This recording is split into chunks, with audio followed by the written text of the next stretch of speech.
ನಾವಿದ್ದೀವಿ ಇವತ್ತು ಕುಂದಾನಗರಿ ಬೆಳಗಾವಿ ಜಿಲ್ಲೆಯಲ್ಲಿ ಕಿತ್ತೂರು ರಾಣಿ ಚೆನ್ನಮ್ಮ ಮತ್ತು ಕ್ರಾಂತಿವೀರ ಸಂಗೊಳ್ಳಿ ರಾಯಣ್ಣನ ನಾಡಾಗಿದ್ದು, ಬೆಳಗಾವಿ ಜಿಲ್ಲೆಯಲ್ಲಿ ಮಹಿಳೆಯರ ಏಳಿಗೆ, ಮಹಿಳೆಯರ ಬೆಳವಣಿಗೆ, ಮಹಿಳಾ ಸ್ವಯಂ ಉದ್ಯೋಗದ ಉದ್ದೇಶದ ಗುರಿಗಳನ್ನು ಇಟ್ಟುಕೊಂಡು ರೈತರ ಪರ, ದಲಿತರ ಪರ, ಕನ್ನಡ ನಾಡು ನುಡಿ ಇನ್ನಿತರ ಹಲವಾರು ಸಮಾಜದ ಹೋರಾಟ ಮತ್ತು ಸಮಾಜ ಸೇವೆಯೊಂದಿಗೆ ರಾಣಿ ಚೆನ್ನಮ್ಮನ ಆದರ್ಶದೊಂದಿಗೆ ಉಪ್ಪಾರ ಸಮಾಜದ ಕುಮಾರಿ ಲಕ್ಷ್ಮೀ ಗೋಟೂರವರು ಸಮಾಜದ ಬಗ್ಗೆ ಧ್ವನಿ ಎತ್ತಿದ್ದಾರೆ.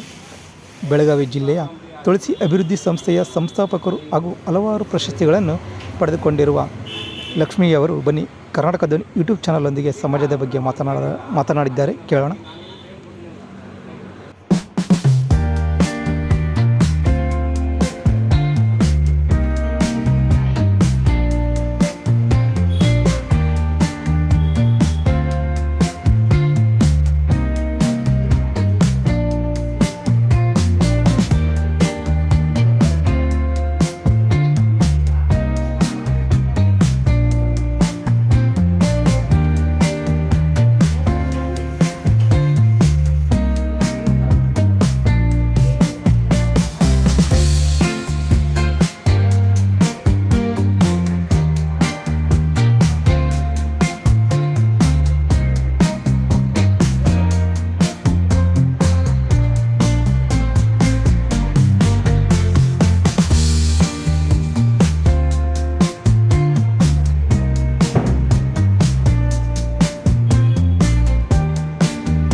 ಎಲ್ಲ ಉಪ್ಪಾರ ಬಾಂಧವರಿಗೆ ಏನು ಹೇಳೋಕ್ಕೆ ಇಷ್ಟಪಡ್ತೀನಿ ಅಂತಂದರೆ, ಬೇರೆ ಸಮಾಜಕ್ಕೆ ಕಂಪೇರ್ ಮಾಡಿ ನೋಡಿದ್ರೆ ನಾವು ಇನ್ನೂ ಭಾಳ ಹಿಂದಿದ್ದೀವಿ.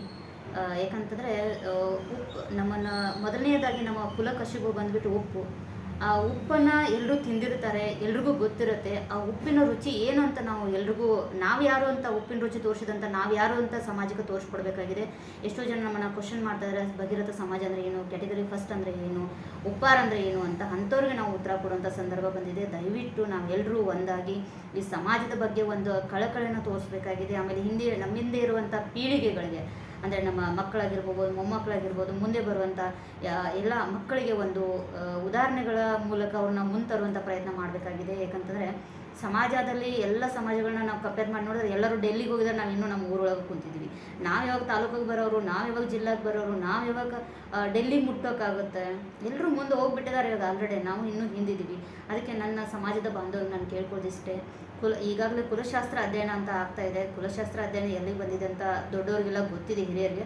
ಆದಷ್ಟು ಬೇಗ ಅದನ್ನು ಪರಿಗಣಿಸಿ ಅದಕ್ಕೆ ಒಂದು ಏನದು ಉತ್ತರಗಳನ್ನ ಸಿಗುವಂತೆ ಮಾಡಬೇಕು. ಅದೇ ರೀತಿ ನಮ್ಮ ಸಮಾಜಕ್ಕೆ SC/ST ಮೀಸಲಾತಿ, ನಾವು ಈ ಕಡೆ ಯಾವ ಒಳ್ಳೆ ದೊಡ್ಡ ಮಟ್ಟದಲ್ಲೂ ಇಲ್ಲ ಮತ್ತು ಕೀಳು ಮಟ್ಟದಲ್ಲೂ ಇಲ್ಲ, ಆ ರೀತಿ ಆಗಿಬಿಟ್ಟು ಎಷ್ಟೋ ನಮ್ಮ ಸಮಾಜದಲ್ಲಿ ಇನ್ನೂ ಎಷ್ಟೋ ಗೌರ್ಮೆಂಟದ ಸವಲತ್ತುಗಳು ಸಿಗಲ್ದೇ ಒದ್ದಾಡಿ ಸಾಯ್ತಾ ಇದ್ದೀವಿ. ಈ ಕಡೆ SC/ST ಮೀಸಲಾತಿಗಳಿಲ್ಲ, ಈ ಕಡೆ ನೋಡಿದರೆ ಯಾವುದೇ ಒಂದು OBC ಅವರನ್ನು ನಮ್ಮನ್ನು ಕನ್ಸಿಡರ್ ಮಾಡೋಂಗಿಲ್ಲ. ಹಾಗಾಗಿ ನಾವು ಮಿಡಲ್ ಆಗಿದ್ದೀವಿ ಇವಾಗ. ಅದಕ್ಕೆ ಯಾವುದಾದ್ರು ಒಂದು ದಡ ಸೇರ್ಬೇಕು ಅನ್ನೋದೇ ನನ್ನ ಆಸೆ. ಅಂಥದ್ರಲ್ಲಿ ಹೆಣ್ಮಕ್ಳಿಗೆ ಏನು ಹೇಳೋಕ್ಕೆ ಇಷ್ಟಪಡ್ತೀನಿ ಅಂತಂದರೆ, ಈ ಸಮಾಜದಲ್ಲಿ ಎಲ್ಲ ರೀತಿ ನಮಗೆ ಎಲ್ಲ ಹೆಣ್ಮಕ್ಳು ಎಲ್ಲದರಲ್ಲಿ ಫಸ್ಟ್ ಇದ್ದಾರೆ, ಎಲ್ಲ ಕ್ಷೇತ್ರದಲ್ಲಿ ಸಾಧನೆ ಮಾಡಿದ್ದಾರೆ. ಆದರೆ ಯಾಕೆ ನಮ್ಮ ಹೆಣ್ಮಕ್ಳು ಇನ್ನೂ ಮನೆಯಲ್ಲೇ ಕೂತಿದ್ದಾರೆ ಅನ್ನೋದು ನನಗೆ ಒಂಥರ ಬೇಜಾರು. ಯಾಕಂತಂದರೆ ಹೆಣ್ಮಕ್ಳು ಬರಬೇಕು, ಹೊರಗಡೆ ಬರಬೇಕು. ಯಾಕಂದರೆ ಸಮಾಜದ ಬಗ್ಗೆ ನಾವು ಒಂದು ಸ್ವಲ್ಪನಾದರೂ ಸಮಾಜದಲ್ಲಿ ಹುಟ್ಟಿದ್ದೀವಿ ಅಂತಂದರೆ ಅದರ ಋಣ ತೀರ್ಸೋದಕ್ಕಾದ್ರೂ ಒಂದು ಸಣ್ಣ ಕೆಲಸನಾದರೂ ಮಾಡಬೇಕಾಗತ್ತೆ. ಎಲ್ಲರೂ ಬಂದು ಸಮಾಜದ ಒಂದು ಭಗೀರಥ ಜಯಂತಿ ಆಗಿರ್ಬೋದು, ಅಥವಾ ನಮ್ಮ ಸಮಾಜದಲ್ಲಿ ಯಾರಿಗೆ ಏನಾದರೂ ಸಮಸ್ಯೆ ಆದಾಗ, ಹೆಣ್ಮಕ್ಳ ಸಮಸ್ಯೆ ಆದಾಗ ಧ್ವನಿ ಎತ್ತುವುದಾಗಿರ್ಬೋದು, ನಾವು ಖಂಡಿತವಾಗ್ಲೂ ಮಾಡಬೇಕು ಅಂತ ನಾನು ಎಲ್ಲ ಹೆಣ್ಮಕ್ಳಲ್ಲಿ ಕೇಳ್ಕೊತಾ ಇದ್ದೀನಿ. ಬರೀ ನಾವು 4 ಗೋಡೆ ಮಧ್ಯೆ ಸೀಮಿತ ಆಗಬಾರ್ದು. ಯಾಕಂದರೆ ಸಮಾಜದಲ್ಲಿ ಎಲ್ಲ ಹೆಣ್ಮಕ್ಳು ಎಲ್ಲ ಕ್ಷೇತ್ರದಲ್ಲಿ ಇದ್ದಾರೆ, ಯಾವ ಕ್ಷೇತ್ರನೂ ಬಿಟ್ಕೊಟ್ಟಿಲ್ಲ. ಈವನ್ ವಿಮಾನ ಓಡಿಸೋದ್ರಲ್ಲಿ ಹಿಡ್ಕೊಂಡು, ಟ್ರೈನ್ ಓಡಿಸೋದು ಹಿಡ್ಕೊಂಡು ಎಲ್ಲ ಕ್ಷೇತ್ರದಲ್ಲಿ ಹೆಣ್ಮಕ್ಳಿದ್ದಾರೆ. ಅದಕ್ಕೆ ನಾನು ಒಂದು ಕಳಕಳಿಯ ವಿನಂತಿ ಮಾಡ್ಕೋತಾ ಇದ್ದೀನಿ, ನಮ್ಮ ಸಮಾಜದ, ನಮ್ಮ ಉಪ್ಪಾರ ಸಮಾಜದ ಹೆಣ್ಮಕ್ಳು ದಯವಿಟ್ಟು ಮುಂದೆ ಬರಬೇಕು. ಬರೀ ನಮ್ಮ ಮನೆ ಕೆಲಸ, ಗಂಡ ಮಕ್ಕಳು, ಬರೀ ಸಂಸಾರ ಅಂತ ಅನ್ಬೋದು, ಜೊತೆಗೆ ನಾವು ಹೊರಗಡೆ ಬರಬೇಕು. ಯಾಕಂತಂದರೆ ಆವಾಗ ನಾವು ಸಮಾಜ ಅಂದರೆ ಏನಂತ ಗುರುತಿಸೋಕ್ಕೆ ಸಾಧ್ಯ. ಒಂದು ವೇಳೆ ನಮ್ಮ ಬೆನ್ನೆಲುಬಾದಂಥ ನಮ್ಮ ಗಂಡ ಆಗಿರ್ಬೋದು, ತಂದೆ ಆಗಿರ್ಬೋದು, ಅವ್ರು ಇಲ್ಲದಂಥ ಸಂದರ್ಭದಾಗ ನಾವು ಹೆಂಗೆ ಬದುಕಬೇಕು ಅನ್ನೋದನ್ನು ನಾವು ಕಲ್ತ್ಕೊಳ್ತೀವಿ. ಈ ವಿಚಾರನ ಹೇಳೋಕ್ಕೆ ಇಷ್ಟಪಡ್ತೀನಿ. ದಯವಿಟ್ಟು ಎಲ್ಲ ಹೆಣ್ಮಕ್ಳು ಕೂಡ ಸ್ಟ್ರಾಂಗ್ ಆಗಿ ನಿಲ್ಲಬೇಕು. ಸಣ್ಣ ಸಣ್ಣ ವಿಷಯಗಳಿಗೆಲ್ಲ ನಾವು ಸುಸೈಡ್ ಮಾಡ್ಕೊಳ್ಳುವಂಥ ಕೆಲಸಗಳನ್ನಾಗಿರ್ಬೋದು, ಅಥವಾ ಮಾನ ಮರ್ಯಾದೆ ಹೋಯ್ತು ಅಂತೇಳಿ ಆಗಲ್ಲ ಅಂತ ಬೇಜಾರದಲ್ಲಿರೋದಂತ ಇಂಥದನ್ನೆಲ್ಲ ತೆಗೆದಿಡ್ಬೇಕು. ಅವೆಲ್ಲ ಸಮಾಜ ಅಂದಮೇಲೆ ಬರ್ತಾ ಇರತ್ತೆ, ಹೋಗ್ತಾ ಇರತ್ತೆ. ಅವೆಲ್ಲ ಒನ್ ಪಾರ್ಟ್ಸ್ ಆಫ್ ಅಂತ ತಿಳ್ಕೊಂಡು ಬಿಡಬೇಕು. ಅದಕ್ಕೆ ನಾವು ಹೆಣ್ಮಕ್ಳು ಸ್ಟ್ರಾಂಗಾಗಿ ನಿಲ್ಲಬೇಕು. ನಾವು ಒಂಥರ ಮನೆಗೆ ಬ್ಯಾಕ್ ಬೋನ್ ಇದ್ದಂಗೆ.